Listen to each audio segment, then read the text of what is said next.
Nuestro tema es la historia de la filosofía y la importancia en nuestro estilo de vida. La palabra filosofía, según sus raíces etimológicas, filia, que significa amor, y sofía, que significa sabiduría, significa amor a la sabiduría. Ciencia conocida como el conocimiento cierto de las cosas por sus causas. La filosofía es una ciencia que de forma cuidadosa y detallada busca dar respuesta a una variedad de interrogantes, como por ejemplo la existencia del hombre, la mente, la moral, la belleza, el conocimiento, la verdad y el lenguaje. Al tratar estas incógnitas, la filosofía trata de alejarse de lo espiritual y de la mitología al enfocarse en pruebas racionales más que en argumentos de autoridad.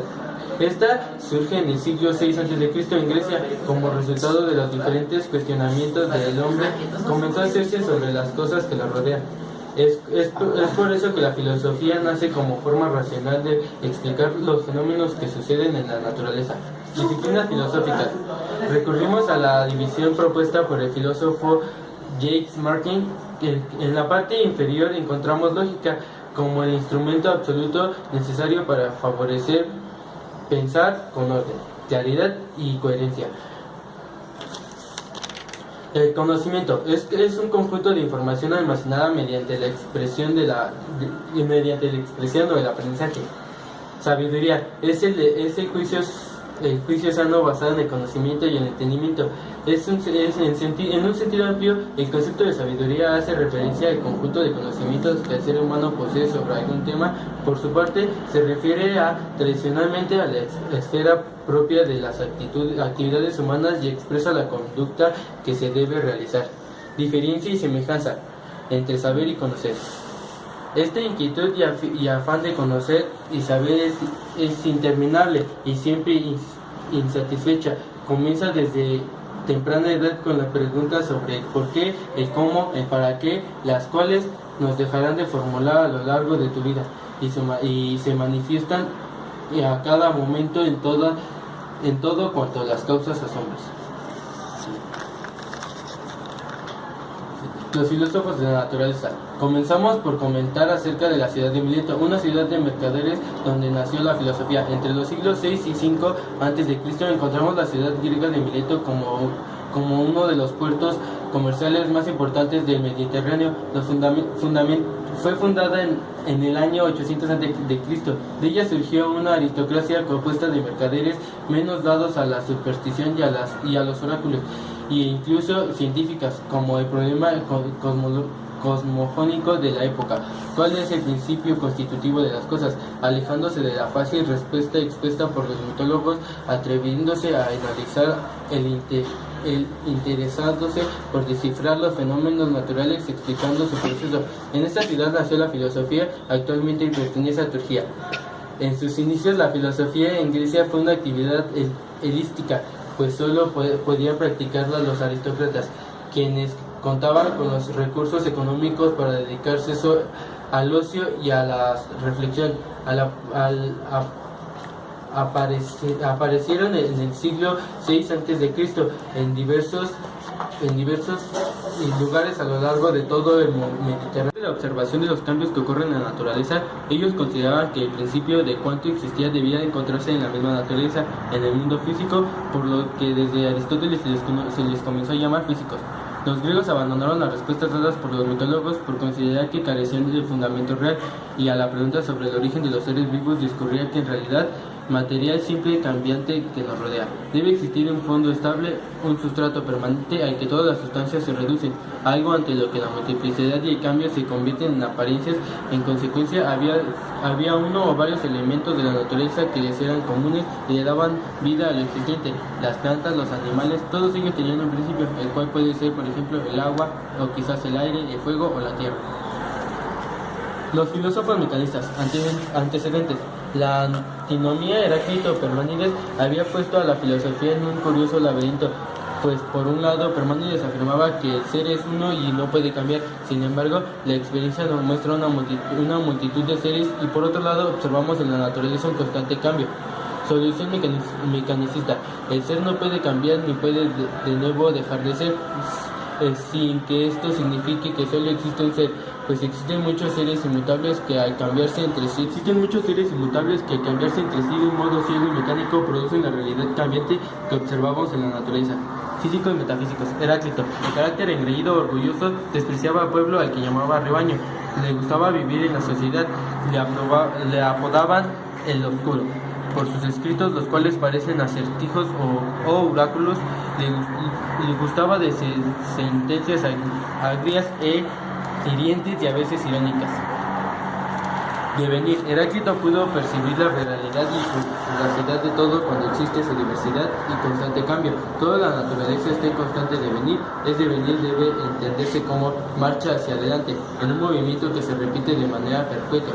La frase panta así, reí, así lo sintetiza, todo fluye.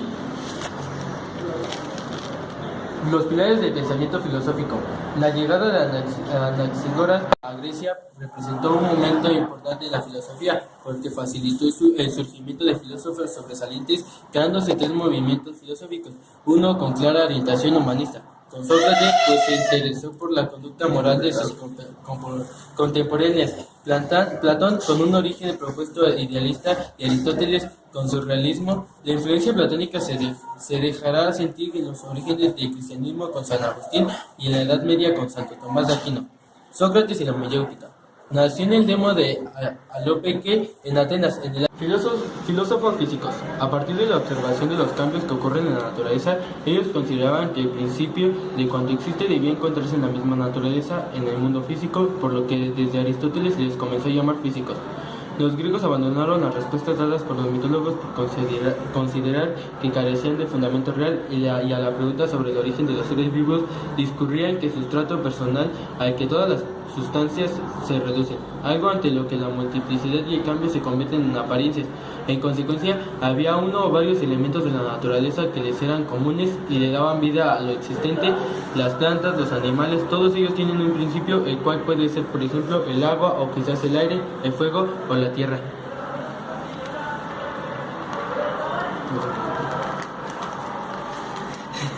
Te dije que era esto ya, güey. En el año 469 y murió en el año 399 a.C. Mayéutica. La mayéutica es el método utilizado por Sócrates. Consiste en un diálogo que se inicia a partir de la opinión particular de un interlocutor sobre cualquier tema de interés.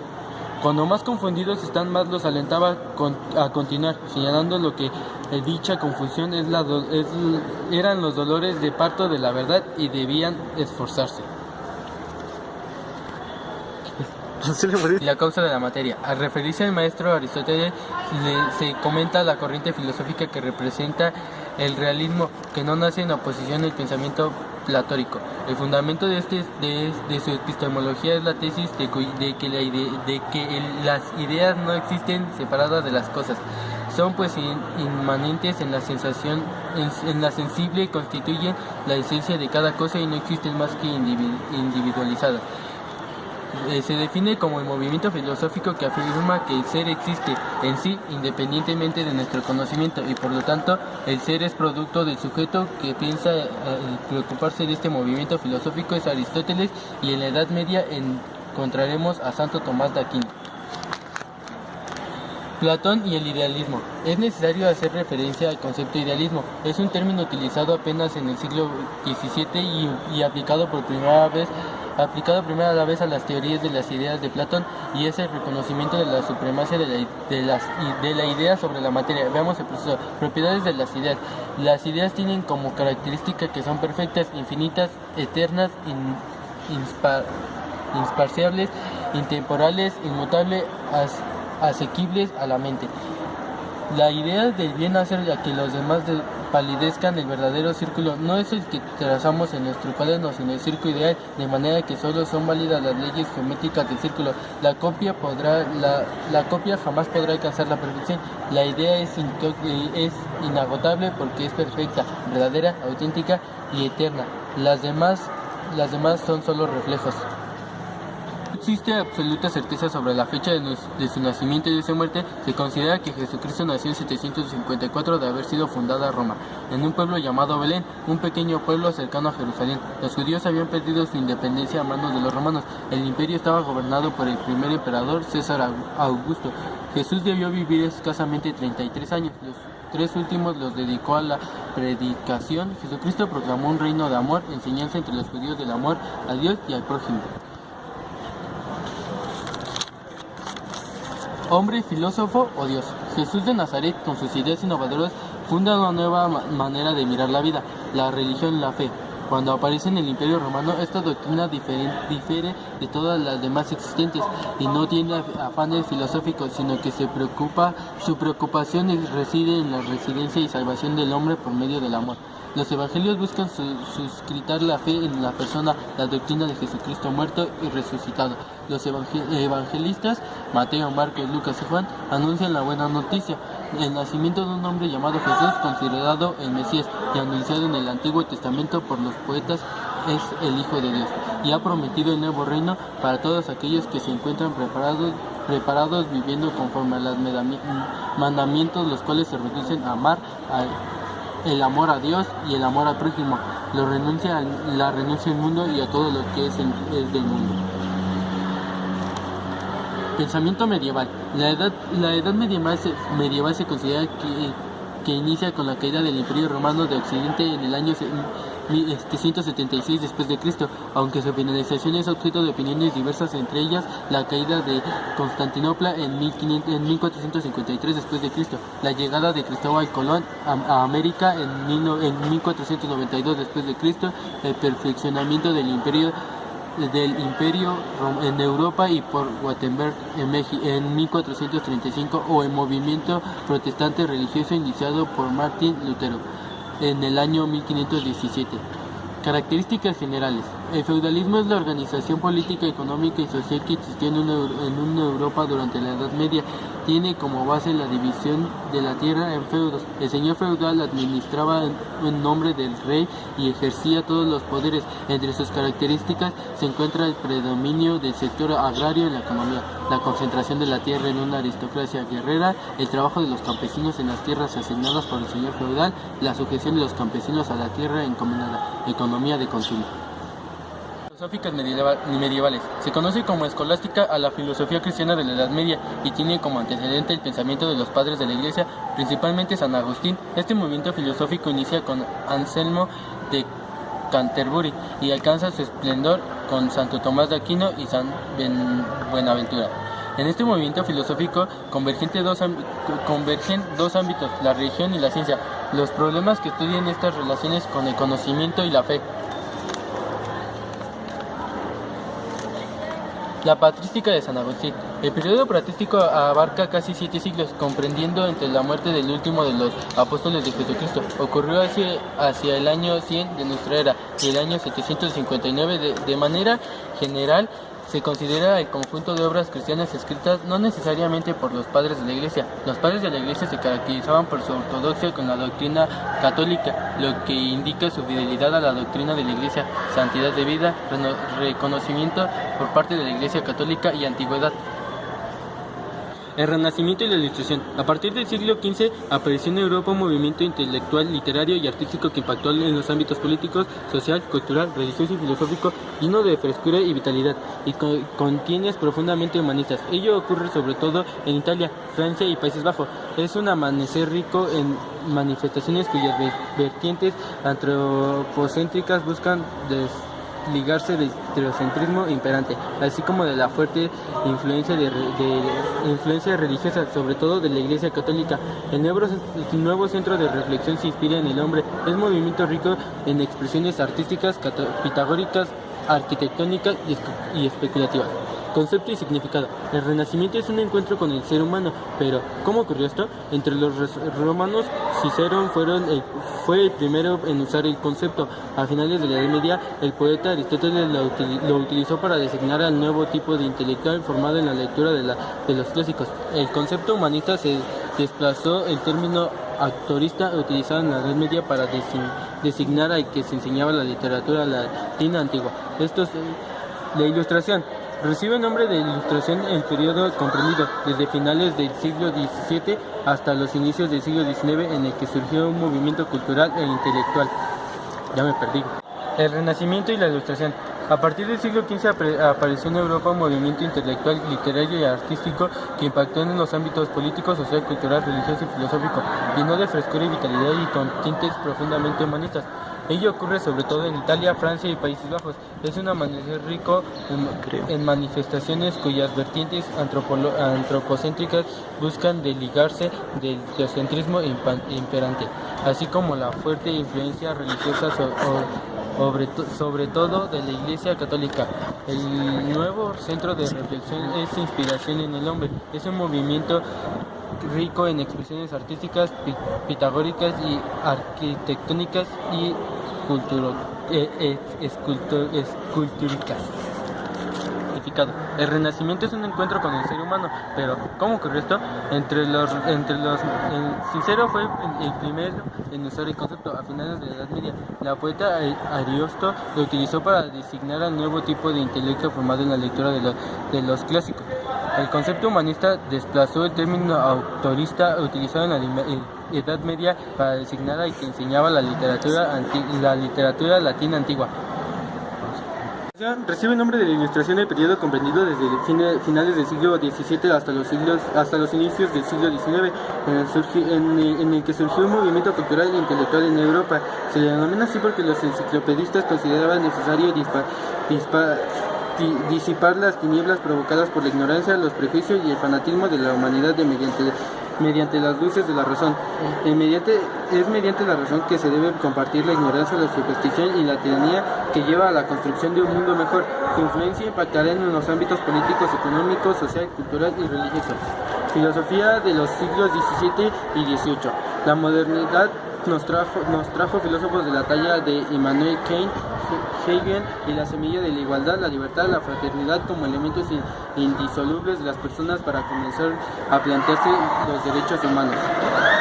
El idealismo alemán, Immanuel Kant y Friedrich Hegel. Ya no nos referimos al idealismo corriente filosófico que consideraba la idea como una única realidad, y en la época moderna sobresalen dos filósofos, Immanuel Kant y Friedrich Hegel. Immanuel Kant, cuando apenas contaba con 13 años, su madre murió. Ingresó a la Universidad de Ciudad y obtuvo el doctorado. Trabajó como preceptor privado, luego como docente de la misma universidad en las materias de ciencias y matemáticas. Posteriormente en lógica y metafísica casi siguió y con la memoria casi perdió a causa de la locura senil. Murió el 12 de febrero de 1804.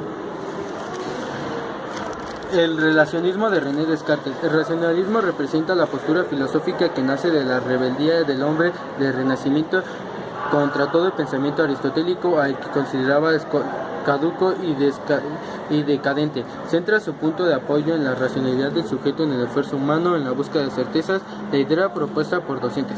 Característica: se deposita la confianza en la razón para enfrentar cualquier problema especulativo. Esta tendencia llegará a su punto culminante al divinizarse la razón. También señala el desarrollo de las ciencias físicas y matemáticas. La razón es llevada a nivel elevado, convirtiéndose en la base del conocimiento como conodición del objeto. Como consecuencia, la experiencia sensible pasa a un segundo plano, ya que no participa en el proceso de conocimiento. El empirismo de David Hume. Experimentar para conocer.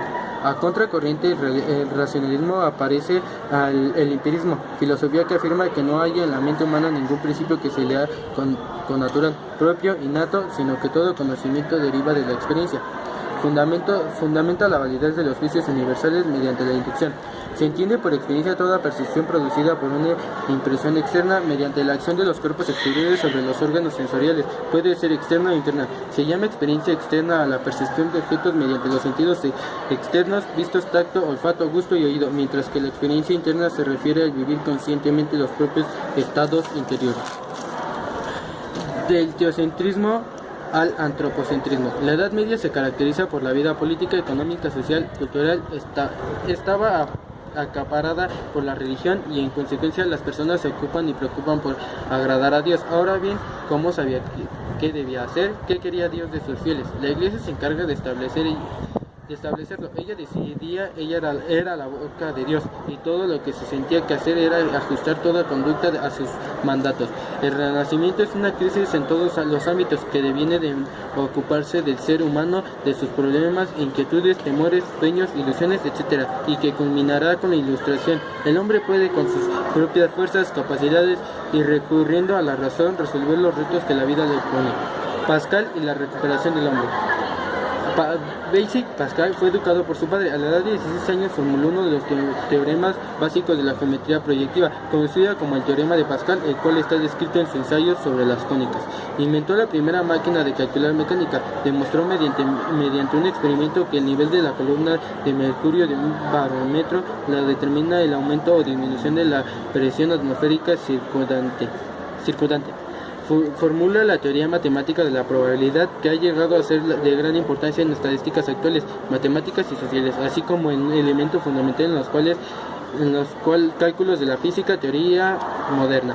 Pascal es un cristiano convencido de su fe y consciente de las limitaciones de razón.